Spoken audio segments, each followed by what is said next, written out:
मैं एक तो कल अमेरिका के एक सबसे बड़े अखबार और दुनिया के बहुत नामचीन अखबार न्यूयॉर्क टाइम्स में कल एक खबर छपी थी जिसमें दिल्ली के एजुकेशन मॉडल को फ्रंट पेज पे कवर किया गया है। ये भारत के लिए बहुत बड़ी बात है, बहुत गर्व की बात है कि देश का एजुकेशन मॉडल उस तरफ जा रहा है जहां दुनिया उसकी चर्चा कर रही है। भारत के एजुकेशन मॉडल में दुनिया को कुछ ऐसा दिखाई दे रहा है, दुनिया के सबसे बड़े अखबारों को ऐसा दिखाई दे रहा है ताकि वो दुनिया को प्रेरित कर सकें, उससे दुनिया को बता सकें। ये हमारे लिए गर्व की बात है। अभी मैं ये देख रहा था कि इसी न्यूयॉर्क टाइम्स के फ्रंट पेज पे करीब 1.5 साल पहले ये तस्वीर छपी थी, आपने भी देखा होगा, जिसमें कोविड के दौरान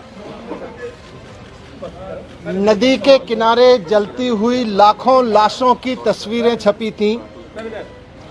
कोविड के दौरान लाखों लाशें मां गंगा के किनारे पर किस तरह से गैर इंसानियत से जलाई गई थी, उसकी तस्वीर, उसकी खबर न्यूयॉर्क टाइम्स में छपी थी 1.5 साल पहले। जब ये खबर हमने देखी थी और देश के लोगों ने देखी थी तो एक भारतीय के नाते थोड़ा अपने आप पे शर्म आई थी, अपनी गवर्नेंस पे शर्म आई थी, अपने मॉडल पे शर्म आई थी। दुनिया में कोविड हैंडल हो रहा था लेकिन हम ऐसे हैंडल कर रहे थे, इस पर शर्म आई थी कि भारत में कोविड ऐसे हैंडल हो रहा है। कल जब ये खबर छपी तो एक भारतीय के नाते सबको गर्व हुआ कि भारत में एजुकेशन का ऐसा मॉडल है जिसको न्यूयॉर्क टाइम्स जैसे अखबार फ्रंट पेज पे लीड स्टोरी बना बना के पूरी पिक्चर और पूरी स्टोरी छाप रहे हैं, इतना बड़ा आर्टिकल छाप रहे हैं। ये मेरे लिए भी गर्व की बात है, लेकिन मैं बहुत विनम्रता के साथ कहना चाहता हूँ कि ये खबर मेरी उपलब्धि नहीं है। ये खबर मेरी वजह से नहीं छपी कि मैंने कुछ ऐसा कर दिया जिसकी तारीफ हो रही है। ये एक्चुअली दिल्ली के टीचर्स की तारीफ है। तो आज जब न्यूयॉर्क टाइम्स के फ्रंट पेज पे दिल्ली के टीचर्स का काम छप रहा है और सारी दुनिया उनकी तारीफ कर रही है, तो मैं दिल्ली के टीचर्स को बहुत बहुत बधाई देना चाहता हूँ। मैं उनको कहना चाहता हूँ कि इसी तरह से लगे रहिए। लाखों करोड़ों बच्चे, आने वाली पीढ़ियाँ इस बात को याद रखेंगी कि दिल्ली के टीचर्स ने और दिल्ली के बच्चों ने इतनी मेहनत की कि उनका काम दुनिया में, सारी दुनिया के सर चढ़ के बोला, सारी दुनिया में भारत की तारीफ का कारण बना। ये हम सब के लिए और ख़ासतौर से हमारे टीचर्स के लिए गर्व की बात है। कल मेरे घर सीबीआई के ऑफिसर्स आए थे और दिल्ली सचिवालय में मेरे जो एजुकेशन मिनिस्टर का, डिप्टी सीएम का ऑफिस है, वहाँ पर भी उन्होंने रेड की थी। सारे ऑफिसर्स दोनों जगह बहुत अच्छे लोग थे, बहुत अच्छे से सबने बहुत व्यवहार किया। उनको ऊपर से ऑर्डर्स हैं, उसकी तामील उनको करनी है। जो भी उनसे सही गलत कराया जा रहा है वो ऊपर के ऑर्डर से कराया जा रहा है। लेकिन मैं व्यक्तिगत रूप से खुद और अपने परिवार की तरफ से उन तमाम सीबीआई ऑफिसर्स का बहुत धन्यवाद करना चाहता हूं जिन्होंने कल बहुत अच्छे से मेरे परिवार के साथ व्यवहार करते हुए मेरे घर को सर्च किया। और मुझे व्यक्तिगत रूप से उनसे मिलके अच्छा लगा। सीबीआई कोई अपने घर पे नहीं चाहता है, लेकिन अच्छे लोग थे, अच्छा लगा। जिस एक्साइज पॉलिसी के बारे में ये सारा विवाद खड़ा किया जा रहा है, मैं उसके बारे में कहना चाहता हूं कि वो इस देश की सबसे बेस्ट एक्साइज पॉलिसी है और उस पॉलिसी को हम पूरी ट्रांसपेरेंसी और पूरी ईमानदारी से लागू कर रहे थे और बहुत ईमानदारी से वो पॉलिसी तैयार की गई। अगर दिल्ली के एलजी साहब ने 48 घंटे पहले उस पॉलिसी को फेल करने की साजिश के तहत अपना फैसला नहीं बदला होता तो आज दिल्ली सरकार को इस बेस्ट एक्साइज पॉलिसी से कम 10,000 करोड़ रुपए हर साल मिल रहे होते। ये लोग कह रहे हैं कि इस पॉलिसी में बहुत बड़ा घोटाला हो गया। कल मैं मनोज तिवारी जी का एक प्रेस कॉन्फ्रेंस देखा मैंने। मनोज तिवारी जी कह रहे थे कि 8,000 करोड़ का घोटाला हो गया है एक्साइज पॉलिसी में। मनीष सिसोदिया ने 8,000 करोड़ का घोटाला किया। फिर थोड़ी देर बाद बीजेपी के और एक नेता आए प्रेस कॉन्फ्रेंस करने या शायद किसी मीडिया में बात करने। वो बोले 1100 करोड़ का घोटाला मनीष सिसोदिया ने किया है। फिर मैं सोच रहा था कि एलजी साहब ने जो प्रेस रिलीज जारी किया था उसमें उन्होंने लिखा था 144 करोड़ का घोटाला कर दिया मनीष सिसोदिया ने। कल फिर जब सीबीआई के ऑफिसर्स आए तो वो एफआईआर लेके आए थे, उसमें ना 8000 करोड़ का जिक्र था, ना 1100 करोड़ का जिक्र था। उसमें लिखा था सोर्सेज कह रहे हैं कि 1 करोड़ का घोटाला हुआ है। सोर्सेज कह रहे हैं कि 1 करोड़ का घोटाला हुआ है, ये सीबीआई की एफआईआर कह रही है। इसमें ना 144 करोड़ का जिक्र है, ना 11000 करोड़ का जिक्र है, 1100 करोड़ का, ना 8000 करोड़ का मनोज तिवारी जी वाला जिक्र है।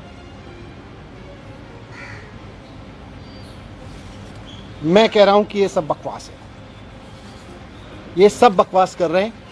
इस पूरी पॉलिसी में कोई घोटाला नहीं हुआ, बहुत शानदार पॉलिसी है। और जो ये लोग कह रहे हैं, इनको ना तो कुछ पता है, ना इन्होंने कुछ पढ़ा है, बस इनको तो कहीं से कोई स्क्रिप्ट जो दी जाती है ये उसको रटते हैं।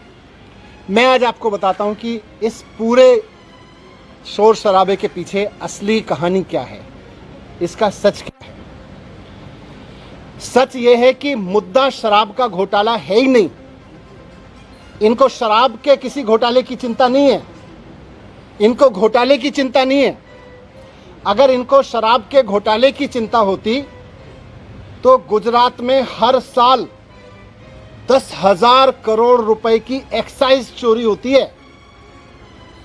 अगर शराब की एक्साइज की चोरी की अगर चिंता इनको होती, एक्साइज के घोटाले की इनको चिंता होती, तो आज ये सीबीआई का पूरा हेडक्वार्टर गुजरात में शिफ्ट करा देते 10,000 करोड़ का घोटाला रोकने के लिए। और यही लोग करवा रहे हैं, जो लोग सीबीआई को इंस्ट्रक्शंस दे रहे हैं ना, यही लोग गुजरात में 10,000 करोड़ रुपए की एक्साइज की चोरी कर रहे हैं। लेकिन इनको घोटाले की चिंता नहीं है, शराब की एक्साइज की पॉलिसी में हो रही चोरी की किसी की चिंता नहीं है, क्योंकि गुजरात में 10,000 करोड़ की चोरी हो रही है। वहां सीबीआई नहीं भेजते। अगर घोटाले की चिंता होती तो ईडी का दफ्तर वहां खुल जाता, ईडी का पूरा हेडक्वार्टर वहां शिफ्ट हो जाता। वहां नहीं हो रही कोई धरपकड़। इसलिए मुद्दा तो करप्शन है ही नहीं, मुद्दा तो शराब का घोटाला है ही नहीं, मुद्दा तो घोटाला है ही नहीं। अगर मुद्दा घोटाला होता तो प्रधानमंत्री जी ने कुछ दिन पहले बुंदेलखंड एक्सप्रेसवे का उद्घाटन किया था। आप सबने देखा था, आप सबने दिखाया था, सारे मीडिया ने चलाया था।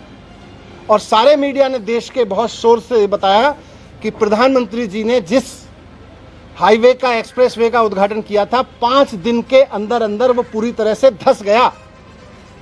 बहुत बड़ा घोटाला हुआ वो एक्सप्रेसवे बनाने में, हाईवे बनाने में।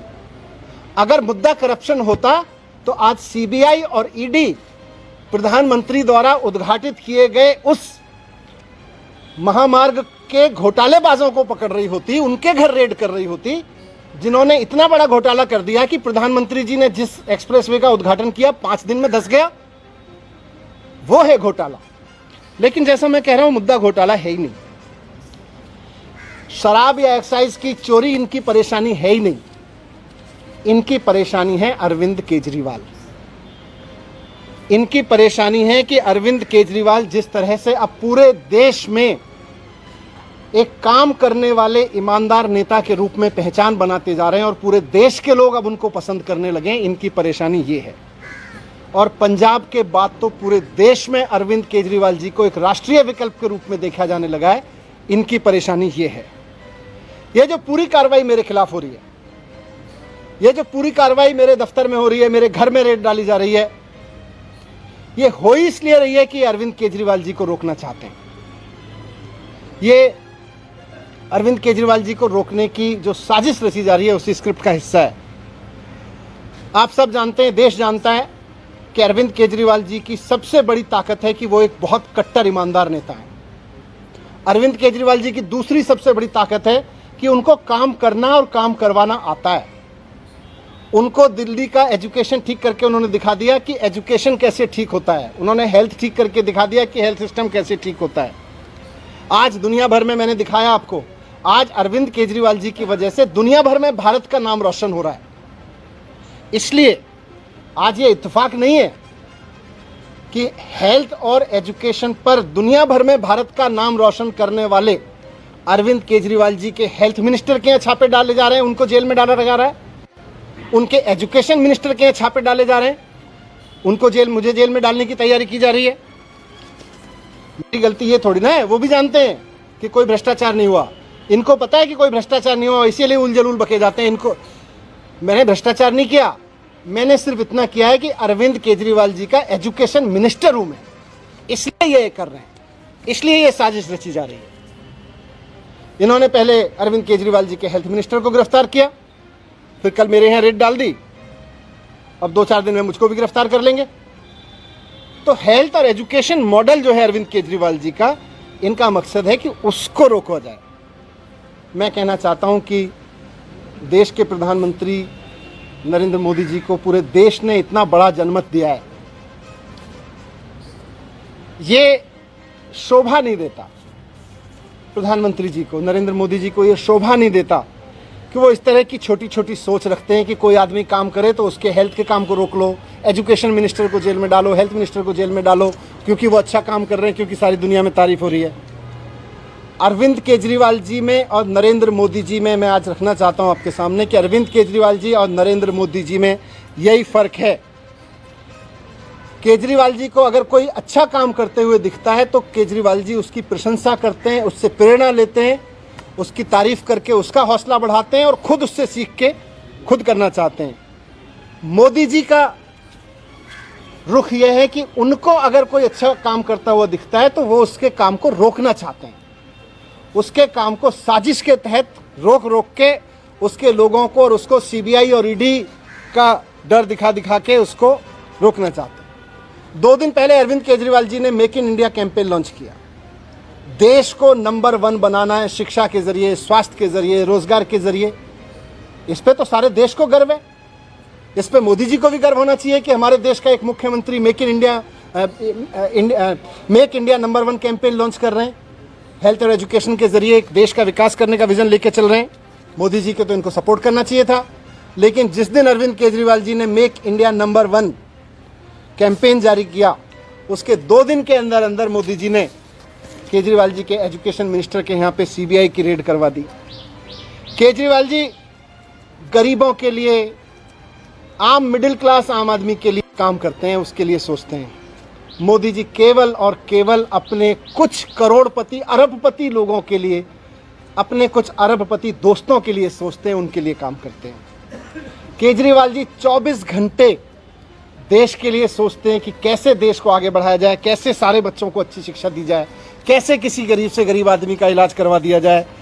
मोदी जी 24 घंटे ये सोचते हैं कि कौन से राज्य में पोजीशन की सरकार है, उसको पैसे देके या सीबीआई का डर दिखा के या ईडी का डर दिखा के कैसे उसको गिरा दिया जाए। मोदी जी 24 घंटे ये सोचते रहते हैं।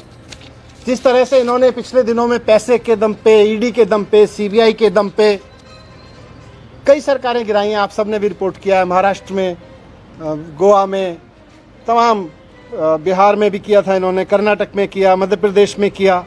पूरे देश के लोग इनसे अब दुखी हैं कि यार हम सरकार चुनते हैं, मोदी जी केवल 24 घंटे उसको गिराने में लगे रहते हैं। अरे आपको देश का प्रधानमंत्री बनाया, आप देश के लिए अच्छा सोचो, जिनको हमने राज्य के लिए किया है उसको राज्य के लिए अच्छा सोचें।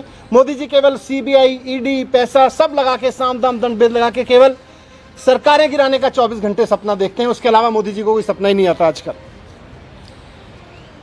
मैं आज आपके सामने कहना चाहता हूं कि 2024 का चुनाव आम आदमी party versus Bharatiya Janata party होने जा रहा है। अब तक लोग पूछते थे कि मोदी वर्सेस हु, अब पूरे देश में माहौल बन रहा है कि मोदी जी नहीं चाहिए, अरविंद केजरीवाल जी को एक मौका देना है, एक मौका अरविंद केजरीवाल जी को देना है। अब ये बात पूरे देश से गूंजने लगी है। पूरा देश आज अरविंद केजरीवाल जी के साथ चल रहा है, इसलिए मोदी जी आज रोकना चाहते हैं। आज से 3-4 दिन के अंदर, हो सकता है आज कल परसों में, कभी भी ये सीबीआई, ईडी भेज के मुझे भी गिरफ्तार कर लेंगे, कई सारे और आप नेताओं को भी गिरफ्तार कर लेंगे। लेकिन मैं कहना चाहता हूं कि हम भगत सिंह के फॉलोअर हैं, हम अपने आप को भगत सिंह की संतान मानते हैं। हम डरने वाले नहीं हैं तुम्हारी सीबीआई से, तुम्हारी ईडी से, तुम्हारे पैसे के आगे बिकने वाले नहीं हैं।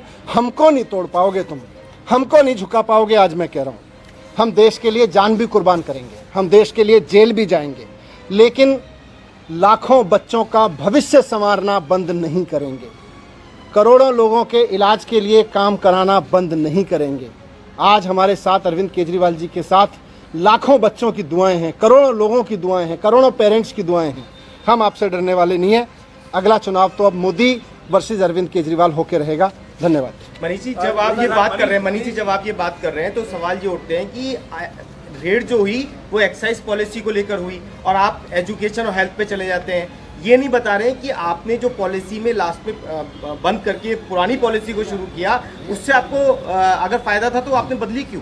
देखो, मैं अभी बोला कि मुद्दा तो एक्साइज पॉलिसी का भ्रष्टाचार है ही नहीं तो अगर एक्साइज पॉलिसी का भ्रष्टाचार होता तो आज गुजरात में रेड हो रही होती।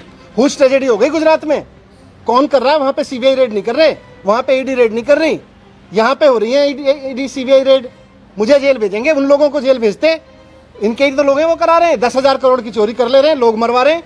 तो मुद्दा तो असली है कि अरविंद केजरीवाल को कैसे रोकना है। इस पे पुरानी पॉलिसी दोबारा से क्यों लाई गई? पुरानी पॉलिसी दोबारा से क्यों लाई गई?